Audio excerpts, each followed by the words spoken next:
instante o tempo muda, eis que surge a pergunta: por que o sol tá saindo ou a chuva caindo?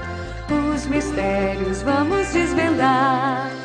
A temperatura pode variar, o céu ficar mais escuro.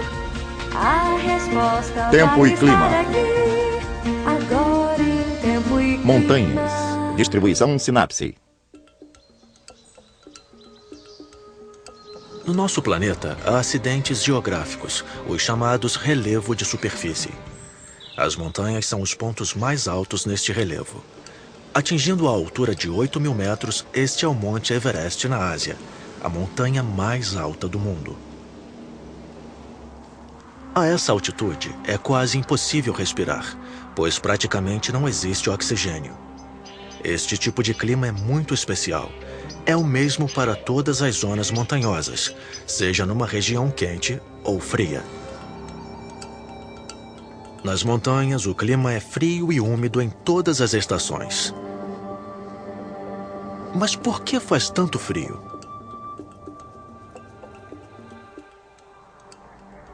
Primeiro, porque é muito alto. Quanto mais alto, menor a temperatura.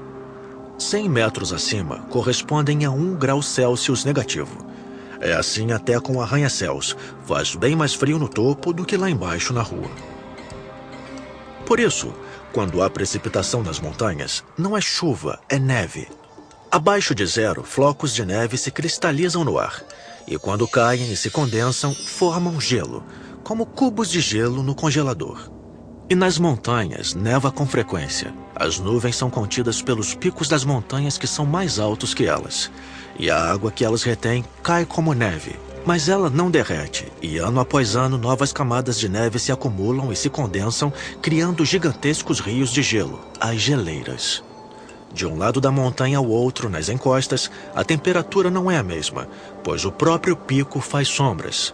Ao lado da sombra e o lado do sol, faz mais frio no lado da sombra. Às vezes, as montanhas se formam em cadeias de centenas de quilômetros de extensão. A mais alta é o Himalaia na Ásia.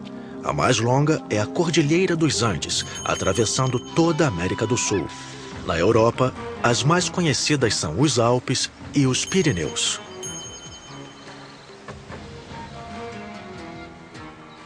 As plantas que crescem nas cadeias de montanhas são diferentes das que crescem nas planícies.